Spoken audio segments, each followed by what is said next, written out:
नमस्कार दोस्तों, मेरा नाम है सोहन यादव और मुझे आप देख रहे हैं मेरे YouTube चैनल फेमस इंग्लिश पर।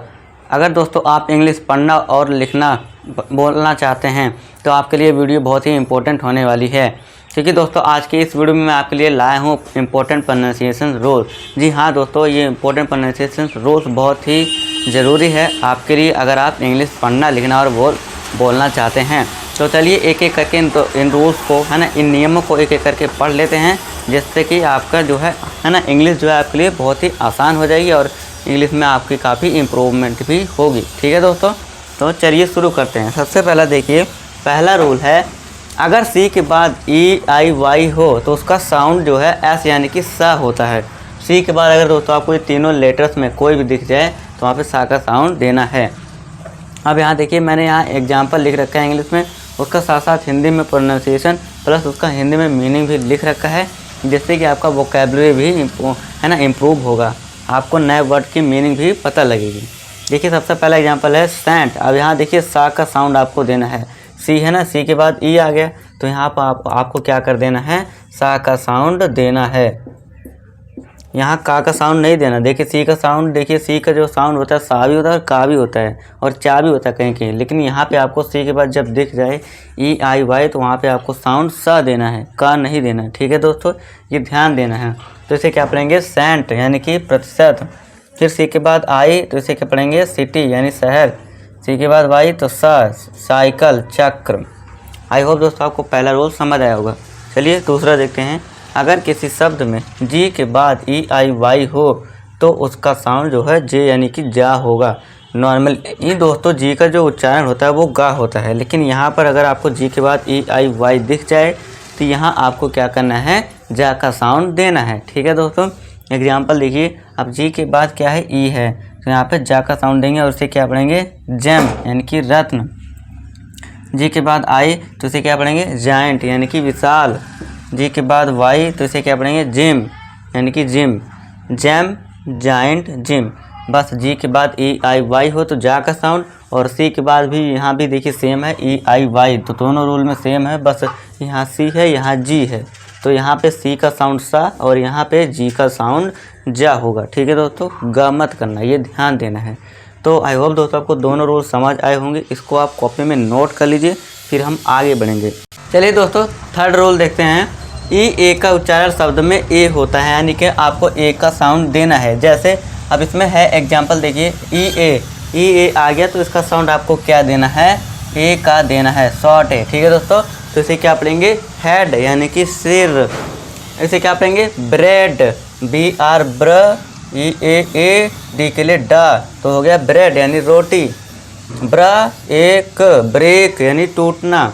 बस आपको किसी भी है ना इंग्लिश वर्ड में अगर आपको ई ए दिख जाए तो वहाँ पर आपको साउंड ए का देना है, हेड, ब्रेड, ब्रेक। ठीक है दोस्तों, फोर्थ रूल, जब किसी शब्द में व्यंजन के बाद, व्यंजन यानी कि कॉन्सोनेंट जो हमारे वाउल्स को छोड़कर बनते हैं, यानी ए ई आई ओ यू को, वो सारे हमारे क्या हो जाते हैं, व्यंजन यानी कि कॉन्सोनेंट। जब किसी शब्द में व्यंजन के बाद वाउल आए तो उसका साउंड लंबा होता है। अब व्यंजन क्या है, जी कॉन्सोनेंट है, ओ आ गया, वाउल है, तो इसका साउंड जो है लॉन्ग आपको खींचना है। गो, गो नहीं तुरंत नहीं, गो थोड़ा सा लॉन्ग स्ट्रेच करना है। ठीक है, खींचना है, गो यानी कि जाना। नो नहीं, वी हम, सो। ठीक है दोस्तों, तो इस तरह आप बनाएंगे, गो, नो, वी। ठीक है दोस्तों, क्यू के बाद हमेशा यू आता है और ऐसे मामले में साउंड जो है इसका क्या होता है, क्वा का होता है। क्यू के बाद ऑलवेज ज़्यादातर दोस्तों यू आता है, ये ध्यान देना है, और क्वा का साउंड देना है। जैसे क्यू यू तो ये हो गया क्वीन, क्यू यू क्वाइट यानी कि शांत, क्यू यू यानी कि क्वालिफाई योग्य, क्वीन, क्वाइट, क्वालिफाई। ठीक है दोस्तों, आई होप आपको समझ आया होगा, इसको नोट कर लीजिए। चलिए दोस्तों सिक्स्थ रूल पढ़ते हैं। देखिए क्या है, जब किसी शब्द के लास्ट में ए वाई आता है तो वह ए जैसा साउंड करता है। अब देखिए ए वाई आ गया तो यहाँ पे इसका साउंड क्या हो जाएगा, ए का साउंड हो जाएगा। ठीक है दोस्तों, ए जैसा यानी कि ए। ठीक है दोस्तों, ये वाले ए का। ठीक है दोस्तों, ये ध्यान देना है। इसमें क्या है, ए आ गया तो इसे क्या पढ़ेंगे, डिस्प्ले। अब डी ए वाई, डे, देखिए डी के लिए डा कर दिया, ए का साउंड ऊपर लगा दिया तो ये हो गया डे। इस तरह आपको पढ़ना है, यानी कि दिन। अवे, अवे AWAY, ठीक है दोस्तों, अवे। तो आपको बस ध्यान देना है, जब किसी शब्द किसी भी इंग्लिश वर्ड के लास्ट में AY आ जाए तो वहाँ पे आपको साउंड ए जैसा करना है, ये ध्यान देना है, ठीक है। तो इसे क्या पढ़ेंगे, display, day, away, away, day, display. 7th देखिए, F, L और S अक्सर डबल हो जाते हैं सिंगल वावल के बाद। अब सिंगल वावल देखिए एग्जांपल में, ये क्या है, यू सिंगल वावल है, इसके बाद क्या हो गया, अब ये डबल F हो गया, है ना। इसके बाद देखिए स्टफ लिखना था तो हमने क्या कर दिया, एक F लाया और एक F और लगा दिए, यानी कि F डबल F हो गया, डबल हो गया। तो इसे क्या पढ़ेंगे, स्टफ। अब ए क्या है, वावल है, इसके बाद L हमने फॉल लिखना था तो यहाँ पे एक L और लगा देंगे, डबल कर देंगे, ठीक है दोस्तों। क्योंकि नियम यही है कि किसी भी वर्ड में जब L आ जाए लास्ट में, F आ जाए और S हो जाए तो उसमें क्या होता है, वावल के बाद डबल कर देना है, ठीक है दोस्तों, डबल लेटर कर देना है। तो इसे क्या पढ़ेंगे, फॉल।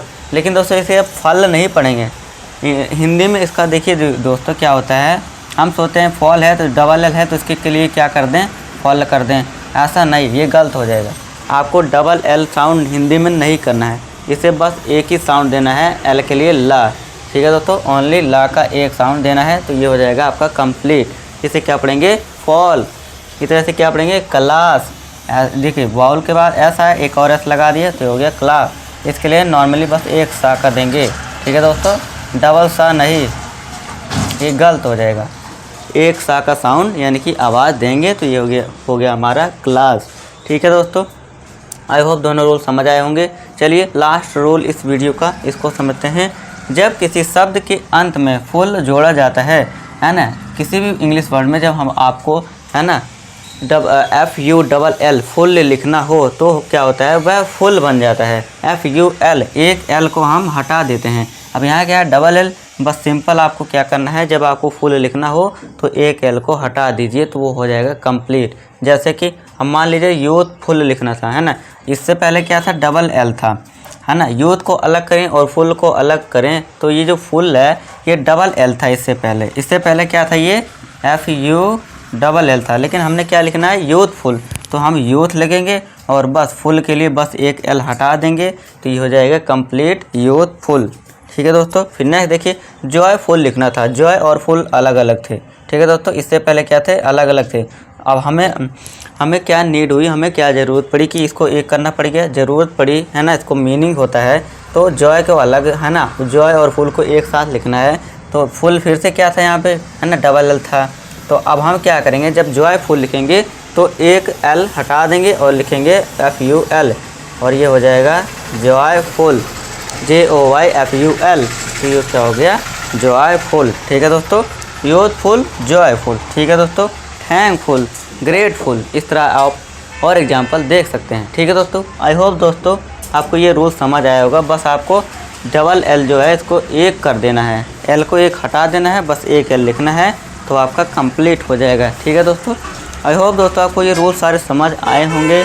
अगर समझ आया है तो वीडियो को लाइक करें और हमारे चैनल को सब्सक्राइब जरूर करें, बेल आइकन प्रेस जरूर करना, और इस वीडियो को दोस्तों अपने दोस्तों के साथ भी शेयर ज़रूर करें। और हाँ, कमेंट करके ज़रूर बताना कि आज की वीडियो कैसी लगी, और कमेंट में ये भी बता देना कि आपको नेक्स्ट वीडियो किस टॉपिक पर चाहिए। तो दोस्तों आज की इस वीडियो में फ़िलहाल के लिए इतना ही।